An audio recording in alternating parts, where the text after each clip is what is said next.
Welcome to the IO Edge, where industrial organizational psychology meets the fast-paced world of modern HR. I'm your host, Dr. Jacqueline Minor.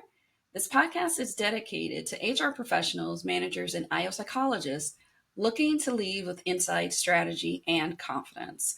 Whether you're an HR professional looking to level up or an IO psych grad wondering where you fit in the business world, this podcast gives you the tools and insight to lead with purpose. On today's podcast, we will discuss Beyond Inclusion, strategic support for neurodivergent employees with our special guests, Jody Mitchell and Derrick Wesley. Welcome, gentlemen, to the show. Jody, we'll get started. We'll start with you. Kind of give us a little bit of history or let us know about yourself. Awesome. Thank you very much, Dr. Minor, for allowing me and Dr. Wesley to be a part of your podcast. We really appreciate it, and we are very excited to be here. So my name's Jody Mitchell. I am one of the founders of Rerule One, and I'm an engineer by trade. I worked in the defense contracting space for a lot of years, and with one of the roles that I had, I was a systems engineer. And we worked on complicated systems, satellite systems that you couldn't go up and touch or you couldn't change any parts. And so we would approach problems a specific way. We would analyze what the issue or the root cause of a problem could possibly be. We would visualize, we'd look at diagrams or visualize it in our mind. We'd collaborate and build on each other's knowledge to understand what the root cause or what the solution to the problem would be. And then we would have a hypothesis that we would iterate on quickly until we actually understood what that root cause of the problem was or the solution to that problem. So as I progressed throughout my career, I understood that not everybody approaches problems the same way that an engineer would. And what I set off to do was to develop a framework and a software that would enable non-engineers to solve problems like an engineer. And what we did was we started by looking at the K-12 space. And as we were looking to get into the K-12 space, we met Dr. Wesley, which was Derrick Wesley at the time. And he was the director of a program in Baton Rouge, Louisiana, for their community college called the Program for Successful Employment. And that program was focused on developing independent living skills as well as employability skills for individuals with intellectual developmental disabilities. So cerebral palsy, Down syndrome, for example. And we used our software, the earlier version of our software, and supported Dr. Wesley as he was working to develop his students. And the results were just fantastic. He was able to get 25 internships and 7 permanent competitive integrated jobs within the first year of establishing relationships with community job sites there. And so Wow. we kept That's impressive. Yes. It very impressive. It was, yes, to me, it still is very impressive. And right. Dr. Wesley, after he left there was still about an 85% rate of individuals that were still employed after he left there. So we kept in contact and we decided to go after a National Science Foundation Small Business Technology Research and Development grant and was awarded that phase 1, where we looked at how do we automate the process for evaluating employability skills for neurodivergent individuals, and how do we automate the process for prescribing interventions to close gaps. And we completed that. We have an initial set of algorithms that we've developed to automatically evaluate, an initial set of algorithms that we developed to automatically develop.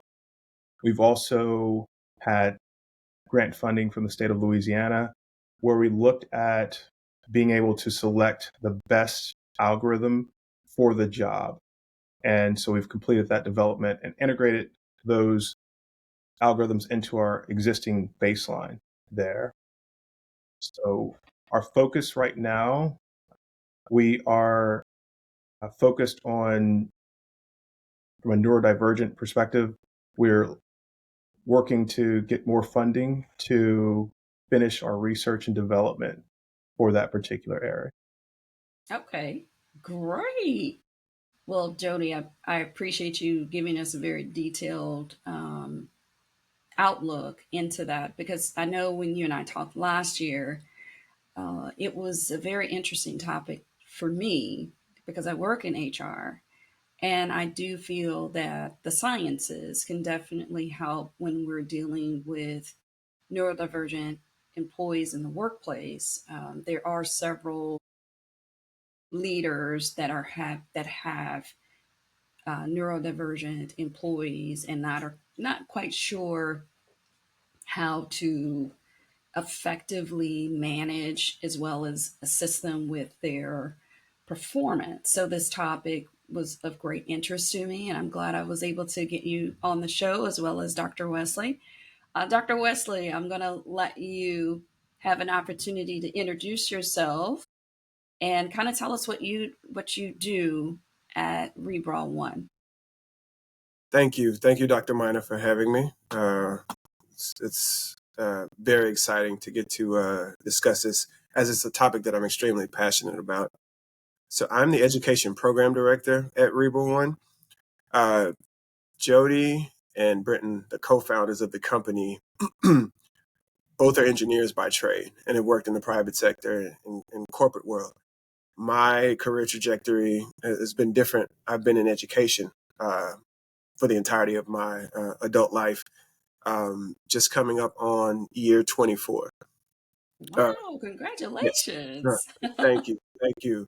Yes. And Jody gave you like a rough timeline of me joining the company, applying for the NSF grant, and then also my time spent at Baton Rouge Community College's Program for Successful Employment, which is technically an inclusive post-secondary education program. Not a lot of people know that Think College, which is funded by the Department of Education and is housed at the University of Massachusetts in Boston. It is an organization that helps to create inclusive programs for individuals with intellectual disabilities. And prior to the reauthorization of the Higher Ed Opportunity Act in 2008, there were under 50 programs. Now there are nearly 370 programs. Oh, wow. You actually have to check the website daily because they new ones pop up weekly. Oh, Yes. goodness. And so what these programs do, without spending the entire time talking about it, is create spaces where individuals with intellectual disabilities who in decades past would have found themselves in institutions or at home without genuine opportunities to obtain meaningful employment and lead an enriched life. And so I found out about that world primarily as a high school special education educator, where we have something called transition planning, where your job is to help understand what skills are needed, what experiences are needed to help individuals who qualify for special education become successful in educational endeavors, employment, or in independent living, whichever is appropriate for their particular level. And so I took all that information and experience and sort of filtered it through the lens of competitive integrated employment. And so my job, as I often explain to people, is to help the engineers, the corporate types, and the people who are more focused on technology understand how it can apply to those individuals in real time. Okay.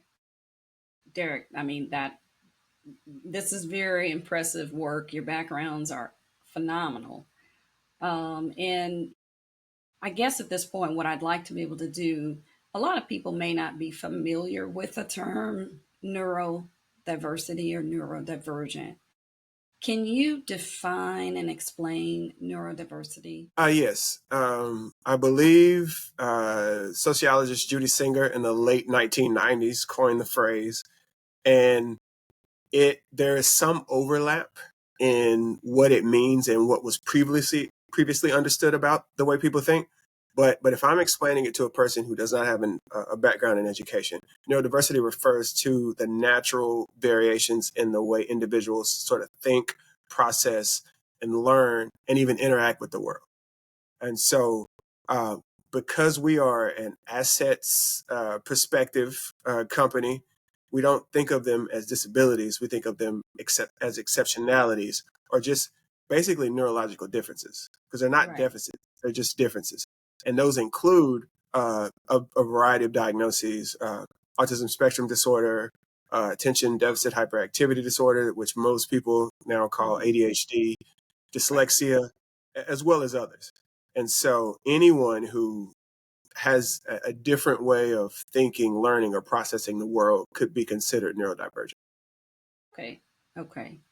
Um, so, Jody or Derrick, why do you think it's important to recognize neurodivergent individuals in the workplace? The There's a couple reasons that I'd like to mention. Is neurodivergent individuals have specific talents. So, for example, the ability to hyperfocus or ability to problem solve. There's a great 60 minutes video out there on YouTube, and they talk about neurodivergence in the workplace. And so, some of the innovations that have come out of by hiring neurodivergent individuals, and it's very fascinating the types of ways and the the types of ways that neurodivergent individuals approach problem solving and the innovations that they come up with. We had a conversation with Ernst Young or EY, and they started, I want to say, their program about 9 years ago, their Neurodivergent Center of Excellence. And since inception, and they have these neurodivergent centers of excellence across the globe here, they have realized about $1 billion in ROI.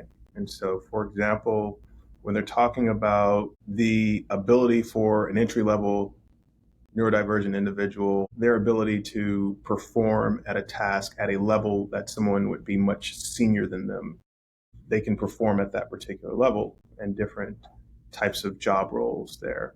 And then also just the innovation that comes out of how they're approaching what they're doing. So I would say their talents in problem solving, the ability to hyper focus, the ability to just really think about things differently and come up with different solutions to particular problems. And one of the things that really struck me in the 60-minute video, I believe it was Anderson Cooper, and there was a gentleman who was neurodivergent, and they were doing a test as far as who could kind of recognize certain things or patterns. And this neurodivergent individual, they had Anderson Cooper and this neurodivergent gentleman, Uh-huh. and the guy was just blowing him out of the water. Almost like, are you smarter than a fifth grader? Blowing him So, out of the okay. Wow.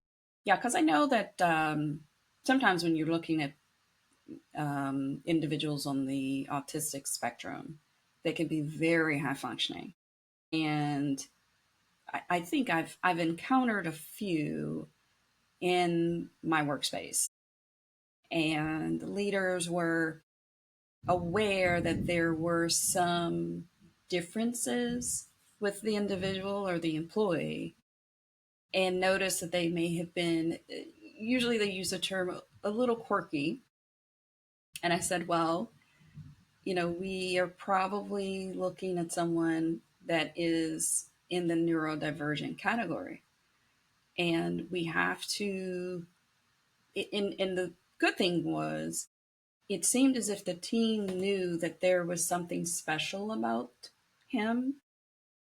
And we deal with nurses. So he was literally on a psych ward assisting patients. And it's more of him being very attentive and wanting to be of help. So, but they knew that with his focus, his risk level or understanding risk was kind of low. So the other nurses would kind of, protect him a bit to try to make sure he didn't put himself in harm's way. Um, so the leader was conscious that there was something there, but of course, we don't require them to disclose if they have a disability of any kind. But they were all self-aware that they needed to, wrap their arms around him, for lack of a better word, to make sure that he and the patients were safe. And I bring that up because he actually excelled to the point that he went to nursing school because he was a tech and he aspired to go to nursing school. So I commend the leader for being self-aware that she was dealing with someone with neurodiversity or a neurodivergent employee, and was conscious enough to reach out and ask, "Hey, Dr. Minor, I know that there's something really special about him, but we want to make sure, we can see it for what it is. It's not performance, for instance, but they're just sometimes they have a challenge in communicating." And that was one of the things she had tapped me on.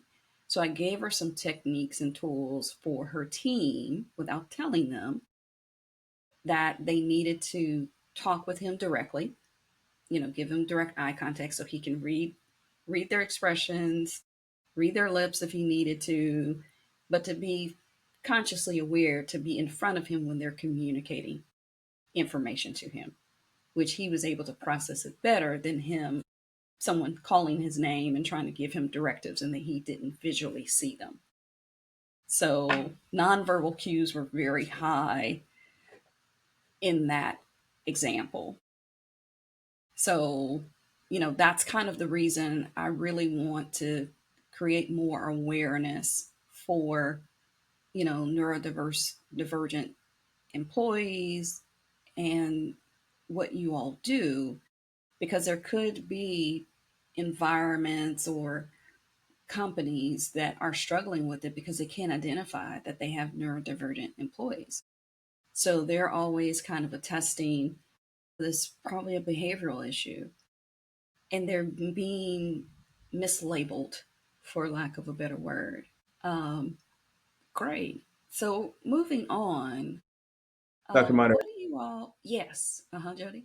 and we have a contract right now with a corporation, and we are identifying individuals who are neurodivergent to be a part of their internships.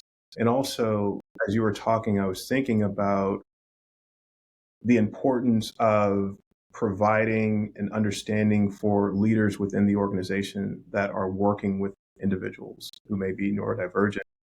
And what we've done is we've had our subject matter experts come in and provide different types of training, whether it was awareness about autism or universal design for learning, so that the support system is there, the understanding is there when it comes to differences and how to provide supports so that everyone is effective within that work environment.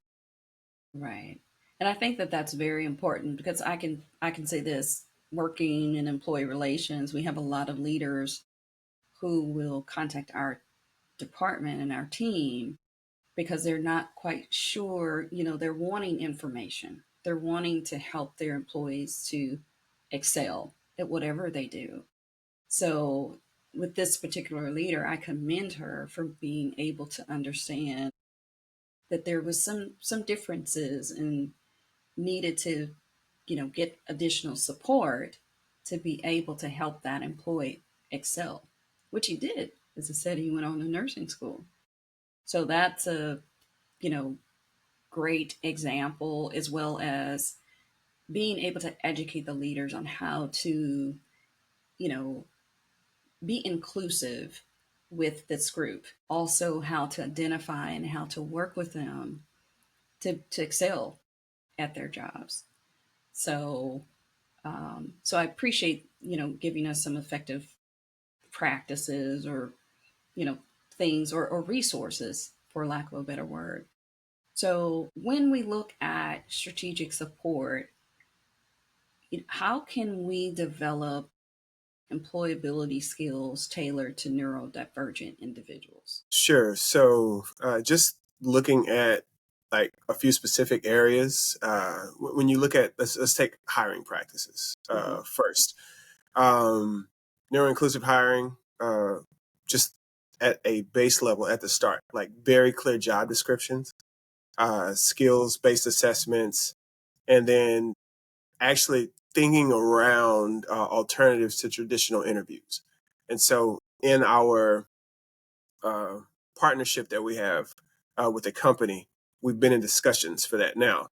You are an HR person, so you understand that folks have certain processes in mind, and these things um, are well established.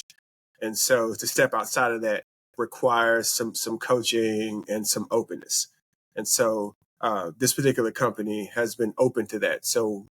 Um, so video interviews that allow the individual to prepare and sort of think through questions based on those very clear job descriptions are very helpful, because sometimes in the moment, and there are neurotypical people who struggle with anxiety or other issues that might not, Right. as we say, put their best foot forward Right. in a real-time interview. And I'm sure as an HR person, you also know or can fully document that interview. I've heard it used the analogy of the wedding versus the marriage. Right. The interview is just a wedding. It's a snapshot. It's one moment in time, and it Right. doesn't always translate into a long, sustained, mutually beneficial relationship between employee and employer. And so, doing that, we emphasize scenario-based evaluations and even digital portfolios to allow individuals ways to sort of communicate how they can be a benefit to a company. And when you're talking about skill development, and something also that we're doing with our project is targeted person-centered instruction, and making sure that if there are reasonable accommodations available to the individual, even as simple as differences in the way uh, email responses are, or even like communication, as far as being mindful of sensory issues. And I bring up sensory, but I don't want to overemphasize it, because one of the issues with neurodiversity is people being challenged. If you're familiar with the availability heuristic, where we all have sort of shortcuts, mental shortcuts, to help us identify things that don't require us to think through things too thoroughly. And it's sometimes a question of efficiency, and sometimes it's just things that we're unfamiliar with. So understanding that once you notice, just like the young man that you mentioned with the nursing, understanding that one person with autism might look very different. So just assuming that a person will behave a certain way, or a certain tactic or strategy will work, and just being open to that. And so um, we use well established evidence based practices like video modeling, cognitive behavioral therapy, things that are well known in the education community, but sometimes don't make the jump into corporate spaces, into professional spaces, because people think of those as, classroom or even center based, like just things to know. But we're showing how those strategies can be transitioned into levels, because um, we don't change that much as we grow. Right. We add on. And so something that worked for you when you were 16 because of a particular way you process the world might be effective when you're 40 or 50 or 60. And so by transferring those evidence-based practices into just the daily vernacular of hiring professionals and people at a company, I think it goes far to help support neurodivergent individuals. So let me ask either both of you, when you sometimes, as I said, it's optional for someone to identify if they are neurodivergent or have a disability, for instance. How are we, or how are you all able to, is with the organization that you mentioned, are they noticing that they are automatically identifying on the front end so HR professionals know to ask if there's any accommodations that they may need to prepare for the interview? Or are they just identifying, kind of like how we did, that there is something special about the person and we kind of go along those lines? Well, well, with our program, it's built in. It's built Okay. in, and so the expectation is there.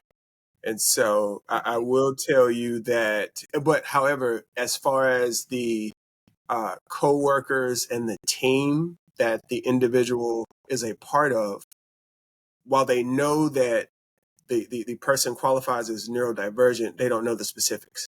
And Okay. and and we take the time to train the individuals on how to interact and, sort of best practices, or, within the confines of the law, the American with Right. Disabilities Act.